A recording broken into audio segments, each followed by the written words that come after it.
আজকের প্রথম খবরটা হলো পাকিস্তান জিন্দাবাদ লিখে ফেসবুকে পোস্ট ধৃত পাতারকান্দিতে যুবক। সোশ্যাল মিডিয়ায় পাকিস্তান জিন্দাবাদ স্লোগান লিখে পোস্ট করে তীব্র বিতর্কের মুখে পড়লেন পাতারকান্দির এক যুবক। দেশদ্রোহিতার অভিযোগে সোমবার গভীর রাতে টিলাবাড়ি এলাকা থেকে তাকে গ্রেফতার করে পাতারকান্দি থানার পুলিশ। ধৃতের নাম আব্দুল মুকিত, 22 বছর বয়সী। সে টিলাবাড়ি এলাকার স্থায়ী বাসিন্দা। পুলিশ সূত্রে খবর, সম্প্রতি আব্দুল মুকিত তার ব্যক্তিগত ফেসবুক প্রোফাইলে পাকিস্তান জিন্দাবাদ লিখে একটি পোস্ট করেন। বিষয়টি নজরে আসতেই তা সোশ্যাল মিডিয়ায় ছড়িয়ে পড়ে এবং মুহূর্তে এলাকায় চাঞ্চল্য সৃষ্টি হয়। দেশপ্রেমিক স্থানীয় বাসিন্দাদের মধ্যে ব্যাপক ক্ষোভের সঞ্চার হয়।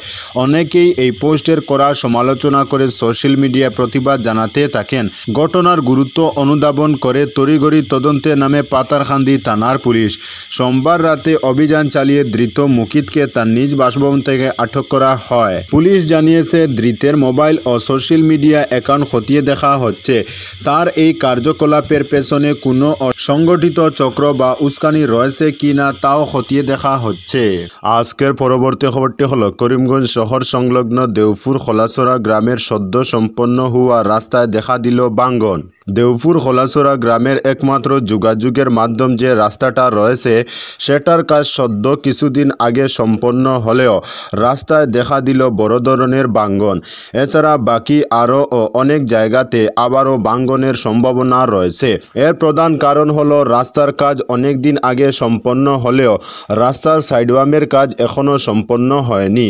তাই এলাকাবাসীর মনে তীব্র ক্ষোভের সৃষ্টি হয়েছে। সূত্রের খবর অনুযায়ী রাস্তা হঠাৎ এভাবে ভেঙে যাওয়ায় ভাঙনস্থলে দুর্ঘটনা সংঘটিত হয় এবং একটি টুকটুকি গাড়ি ভাঙনস্থলে পড়ে দুর্ঘটনার শিকার হয় এবং টুকটুকি চালক কোনো মতে প্রাণে বাঁচলেন এবং আঘাতপ্রাপ্ত হন তিনি এবং গাড়িটিরও অনেক ক্ষয়ক্ষতি হয়েছে। গ্রামবাসীর পক্ষ থেকে রাস্তার কাজ পাওয়া কন্ট্রাক্টরকে বারবার অনুরোধ করার পরও রাস্তার সাইডওয়াম দেওয়া হয়নি। আগামী দিনে যাতে কোনো মারাত্মক দুর্ঘটনা না ঘটে, তাই পিডব্লিউডি ইঞ্জিনিয়ারের কাছে খুব শীঘ্রই রাস্তার সাইডবাম দেওয়ার কাজ এবং রাস্তা মেরামতের জন্য আকুল আর্জিও জানিয়েছেন গ্রামবাসী। আজকের পরবর্তী খবরটি হলো, বুধবার অর্থাৎ আজ উচ্চ মাধ্যমিকের চূড়ান্ত বর্ষের পরীক্ষার ফলাফল। বুধবার অর্থাৎ আজ উচ্চ মাধ্যমিকের চূড়ান্ত বর্ষের ফলাফল ঘোষণা করা হবে। আজ সকাল 9টায় ঘোষণা করা হবে ফলাফল। মঙ্গলবার শিক্ষামন্ত্রী ডক্টর রনোজ পেগু সামাজিক মাধ্যমে এই কথাটি ঘোষণা করেছেন। কলা, বিজ্ঞান, বাণিজ্য এবং পেশাগত শাখার ফলাফল ঘোষণা করা হবে। সকাল 9টায় অসম রাজ্য বিদ্যালয় শিক্ষা বোর্ড পরীক্ষার ফলাফল প্রকাশ করবে। এই বছর মোট 30,242 জন শিক্ষার্থী চূড়ান্ত পরীক্ষায় অংশগ্রহণ করেছেন। আজকের পরবর্তী খবরটি হলো, শ্রীভূমি তথা করিমগঞ্জের মেদল শরীফনগরের তালিকা থেকে বাদ 300 জন ভোটারের নাম। খুব নয়া পঞ্চায়েত সীমা পুনর্নির্ধারণে জিপি বদলের সঙ্গে উধাও হয়ে যায় 300 ভোটারের নাম নেই কোনো গ্রুপে। এই অদ্ভুত কাণ্ডে প্রায় 300 ভোটার তাদের ভোটাধিকার হারালেন। শ্রীভূমি তথা করিমগঞ্জের মেদল শরীফনগর জিপিতে এমন ঘটনাটি ঘটেছে। বছরের পর বছর ধরে ভোট দিয়ে এলেও এবার ভোট দিতে পারবেন না তারা। এই খবরে তীব্র ক্ষোভে ফুঁসছে গোটা গ্রাম। অভিযোগ, প্রশাসনিক গাফিলতিতে তাদের গণতান্ত্রিক অধিকার হরণ হয়েছে। আর সেই ক্ষোভের আজ ছড়িয়ে পড়েছে স্থানীয় রাজনীতিতেও। শ্রীভূমি তথা করিমগঞ্জ শহরের লাগোয়া মেদল শরীফনগর গ্রাম পঞ্চায়েতের অন্তর্গত পশ্চিম মেদল গ্রামে ভোটার তালিকা থেকে প্রায় 300 জন ভোটারের নাম বাদ পড়েছে।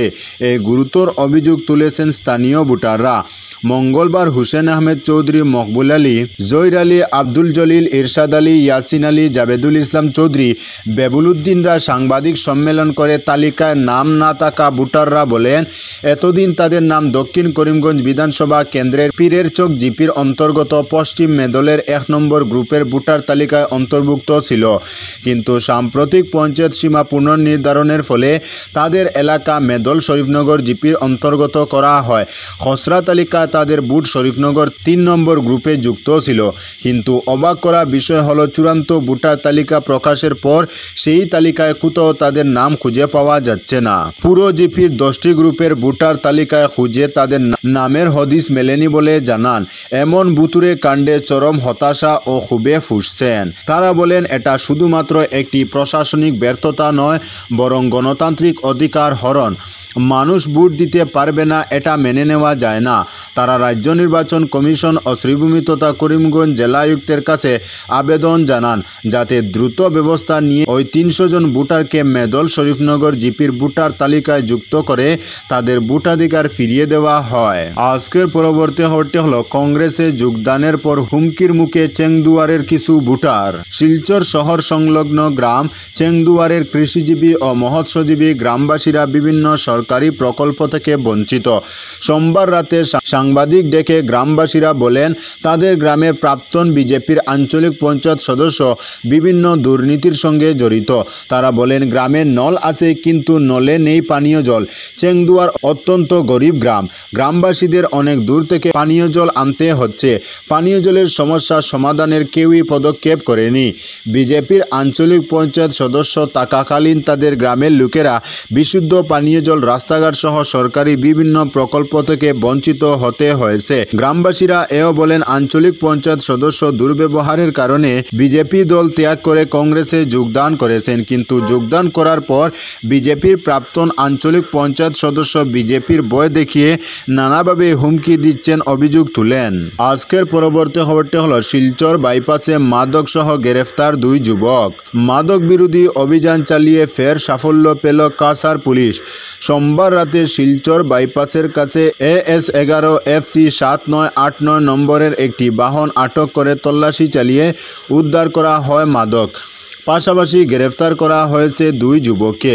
ধৃতরা হলো হুসেন আহমেদ লস্কর 35 বছর বয়সী, বাড়ি বাগাডহর শিলচর, এবং বেরেঙ্গার জয়নুল হোসেন লস্কর 39 বছর বয়স।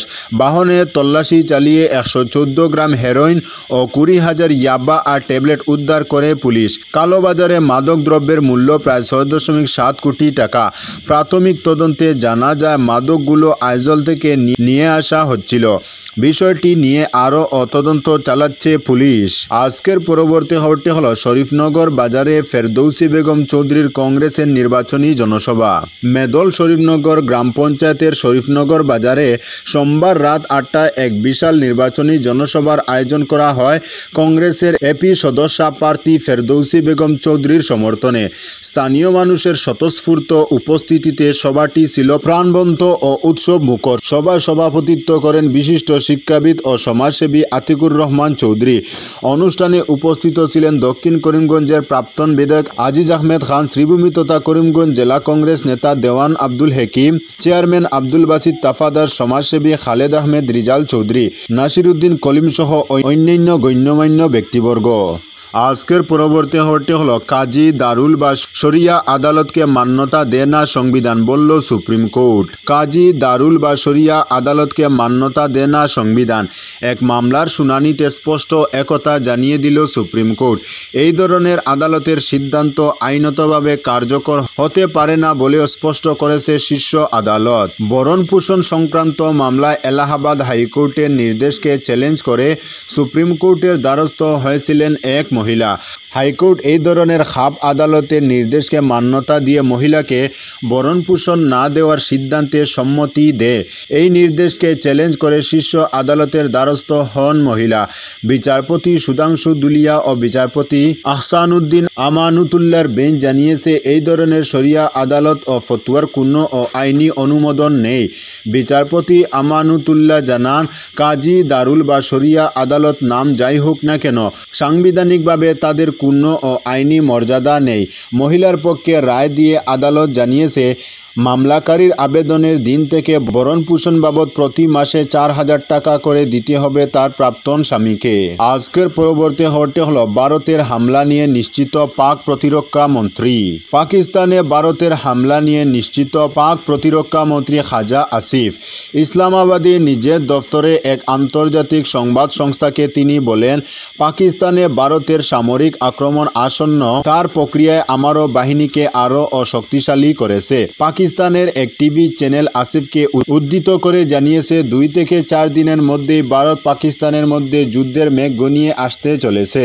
গত সপ্তাহে 22 এপ্রিল জম্মু ও কাশ্মীরের পেহেলগাঁওয়ে মনোরম বৈশরণ উপত্যকায় পাকিস্তান মদতপুষ্ট সন্ত্রাসবাদী গোষ্ঠী দ্য রেজিস্ট্যান্স ফোর্সের অর্থাৎ TRF জঙ্গিরা নিরপরাধ পর্যটকদের উপর গুলি চালিয়ে 26 জনকে হত্যা করে। এই টিআরএফ নিষিদ্ধ পাকিস্তান ভিত্তিক জঙ্গি গোষ্ঠী লস্করে তৈয়বা অর্থাৎ LET এর একটি ছায়া সংগঠন। এরপরই ভারত পাকিস্তানের মধ্যে উত্তেজনা বাড়তে থাকে।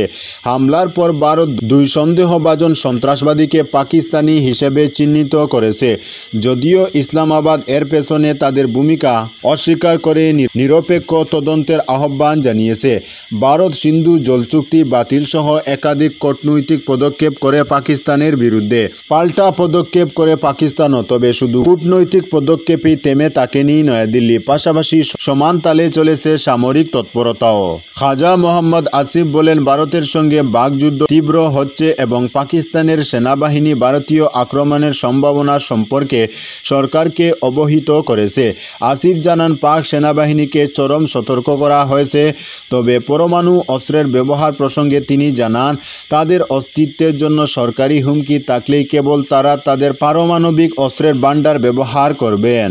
আজকের পরবর্তী খবরটি হলো, ফের গুলি চালালো পাকিস্তান, জবাব সেনাবাহিনীর। গত বৃহস্পতিবার রাত থেকে পাকিস্তানের সেনাবাহিনী নিয়ন্ত্রণ রেখা LOC বরাবর বিভিন্ন ভারতীয় জায়গা লক্ষ্য করে গুলি চালাচ্ছে। ভারতও সেই হামলার কার্যকর জবাব দিচ্ছে। সোমবার রাতে ফের গুলি চালালো পাকিস্তান। এই নিয়ে টানা 5 বার। পাকিস্তান সেনাবাহিনী 28 এপ্রিল রাতে নিয়ন্ত্রণ রেখায় বিনা উস্কানিতে কুপওয়ারা এবং বারামুল্লা জেলার বিপরীতে অবস্থিত এলাকা এবং আখনুর সেক্টর লক্ষ্য করে গুলিবর্ষণ শুরু করে। যদিও ভারতীয় সেনাবাহিনী জানিয়েছে যে তারা এই উস্কানির জবাব পরিমাপিত এবং কার্যকরভাবে দিয়েছে। সেনার তরফ থেকে এক বিজ্ঞপ্তিতে জানানো হয়েছে, 28 থেকে 29 এপ্রিল রাতে পাকিস্তান সেনাবাহিনী কুপওয়ারা এবং বারামুল্লা জেলার বিপরীতে নিয়ন্ত্রণ রেখা পেরিয়ে আখনুর সেক্টরে বিনা উস্কানিতে ছোট অস্ত্রের গুলিবর্ষণ শুরু করে। ভারতীয় সেনাবাহিনী এই উস্কানির কার্যকর জবাব দিয়েছে। তো বন্ধুরা, আজকের জন্য এতটুকু। পরবর্তী কোনো নতুন ভিডিওতে দেখা হবে, তখন অবধি ধন্যবাদ।